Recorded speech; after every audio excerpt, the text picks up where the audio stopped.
L'interview romaine, présentée par Cyprien Viette.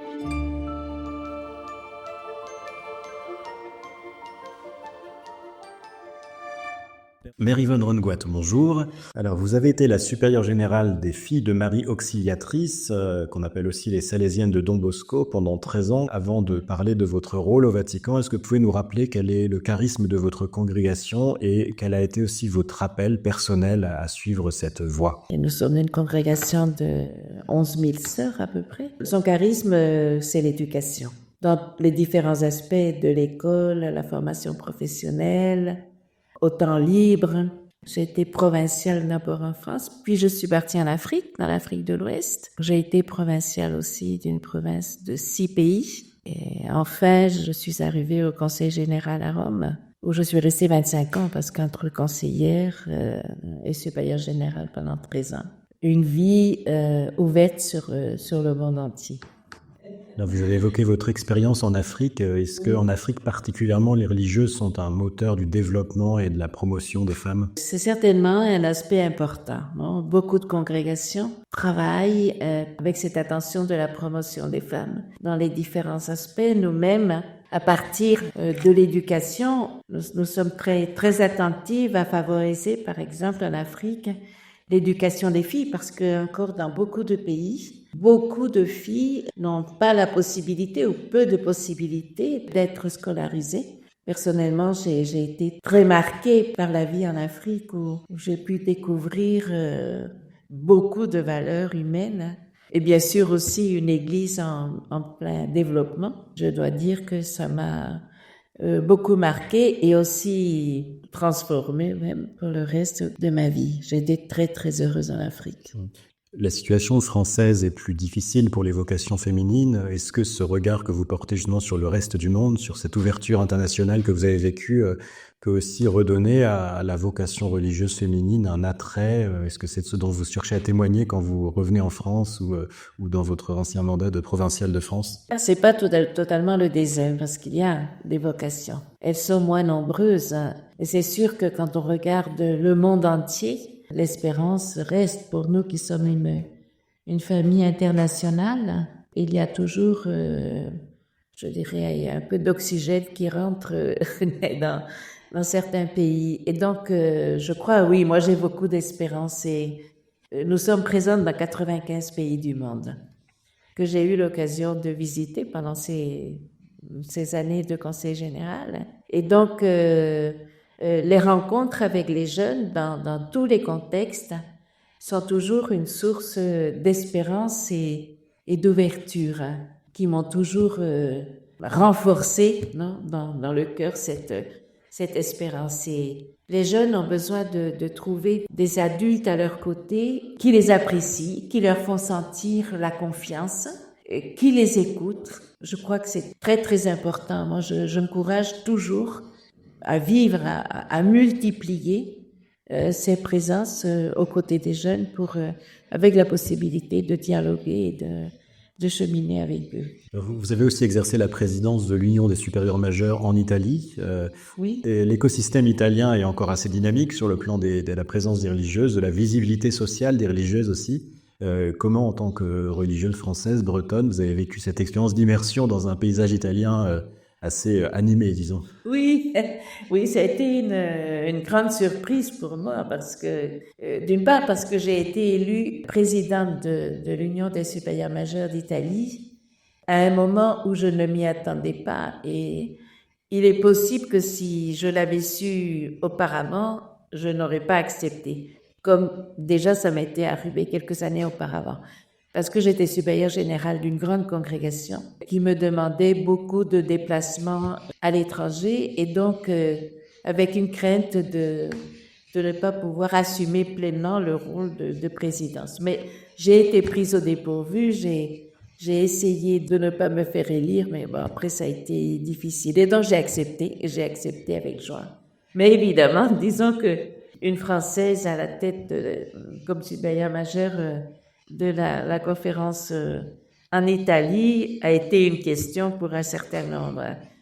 Moi, je dois dire que pour moi, ça a été une expérience très intéressante. Très intéressante parce qu'elle a été l'occasion d'une ouverture très concrète à beaucoup d'autres congrégations présentes en Italie, parce que en Italie, les congrégations religieuses sont très nombreuses, beaucoup de congrégations nées en Italie, fondées en Italie, ou bien fondées ailleurs, mais qui ont des présences en Italie. Et le fait de pouvoir partager et se confronter avec d'autres congrégations, avec des charismes différents, avec des expériences aussi multiples et variées, a été pour moi un très grand enrichissement. Le paysage de la vie religieuse en Italie est aussi en train de changer. Maintenant, déjà, un certain nombre de supérieurs générales ou provinciales de congrégations présentes en Italie ne sont pas italiennes, ne sont même pas européennes, mais sont aussi originaires d'autres continents, d'Afrique, d'Amérique latine, d'Asie, comme c'est d'ailleurs le cas aussi en France. Et la vie religieuse reste avec toutes ses joies, ses espérances et aussi ses fragilités, un signe dans l'Église, mais aussi un signe dans la société.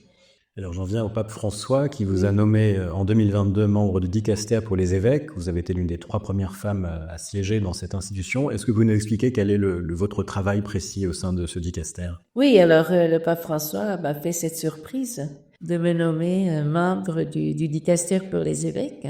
Alors en quoi consiste cette mission, ce service? Comme membre du dicaster pour les évêques, nous contribuons, nous collaborons avec les autres membres qui sont la majorité des cardinaux, quelques évêques, et dont nous 3 confrères, dans le processus de collaboration avec le pape François pour la nomination des évêques.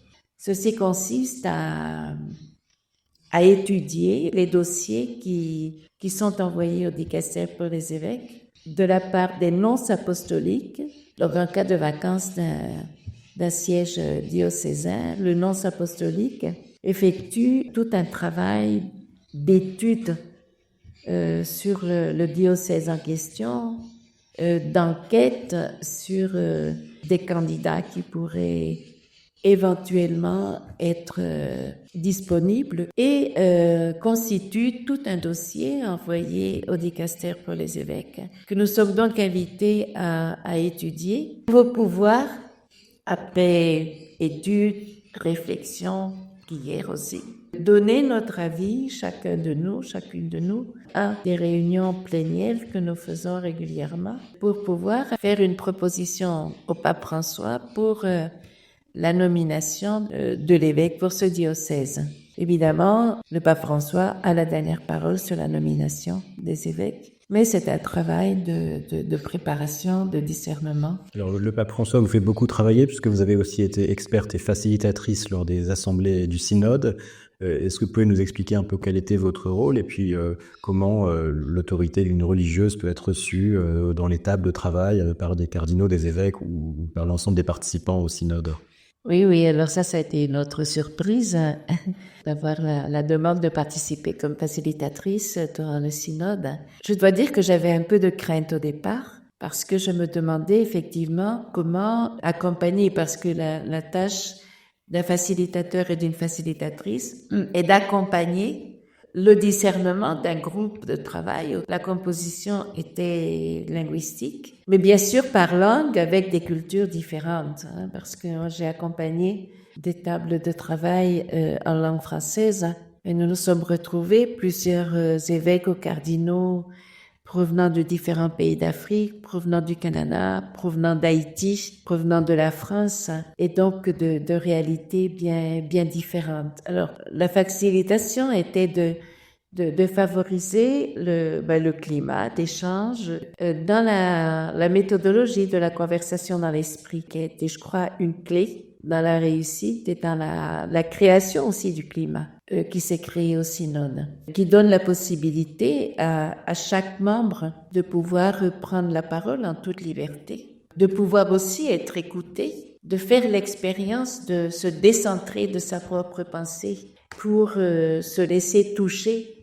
par la pensée des autres membres et surtout d'arriver à partir de là à construire ensemble un contenu d'une réflexion, un résultat d'une réflexion, dans le but d'être partagé en assemblée générale, avec la conviction que, après l'écoute aussi dans la prière de l'Esprit Saint, que ça peut être une contribution à la vie de l'Église en ce moment. Alors, ce début d'année 2025 est marqué au Vatican par plusieurs évolutions importantes dans le gouvernement de l'Église. Pour la première fois, une religieuse a été nommée à la tête du dicaster pour la vie consacrée. Bientôt, une autre religieuse sera présidente du gouvernorat de la Cité du Vatican. Quel regard vous portez sur cette féminisation un petit peu du gouvernement de l'Église ? La première chose que je dirais, je crois, c'est que le pape François est cohérent. Il a plusieurs fois souligné l'importance de donner des responsabilités aux femmes dans l'Église, bien sûr selon leurs compétences, selon aussi les lieux qu'elles peuvent occuper. Et il passe à l'acte. Il fait des gestes qui sont, je crois, des pas décisifs, qui sont un signe de la confiance réelle qu'il donne aux personnes qu'il choisit parce qu'elles ont la compétence pour remplir le rôle qui leur est confié. Je pense que derrière chaque personne qu'il nomme, sœur Simona Brambilla comme préfète du dicaster pour la vie consacrée et les sociétés de vie apostolique, elle est aussi un symbole, je dirais, non? Que derrière elle, il y a toutes les consacrées. La vie consacrée, la grande majorité des instituts de vie consacrée est constituée par les congrégations féminines, je crois autour de 80%, si je ne me trompe. Les congrégations masculines ont aussi leur importance, mais certainement qu'elles sont prédominantes des congrégations féminines. Et donc, le fait de nommer une femme et une religieuse à la tête du dicaster est un signe dans lequel se retrouvent et peuvent se refléter aussi toutes les congrégations féminines. Je crois que c'est un signe. Le document final du synode déclare qu'il n'y a aucun motif pour ne pas donner aux femmes les responsabilités auxquelles elles peuvent accéder dans l'Église. Alors bien sûr, c'est aussi une responsabilité pour les femmes, pour la vie religieuse féminine et pour les femmes en général, aussi laïques, de se rendre aussi compétentes pour pouvoir apporter leur contribution et leur collaboration dans ces postes de responsabilité. Et ne pas se retirer quand une proposition est faite. Comme dit le document final du synode, rien ne peut arrêter l'Esprit Saint. Et donc ça, je crois que c'est l'espérance. L'interview romaine, présentée par Cyprien Viette.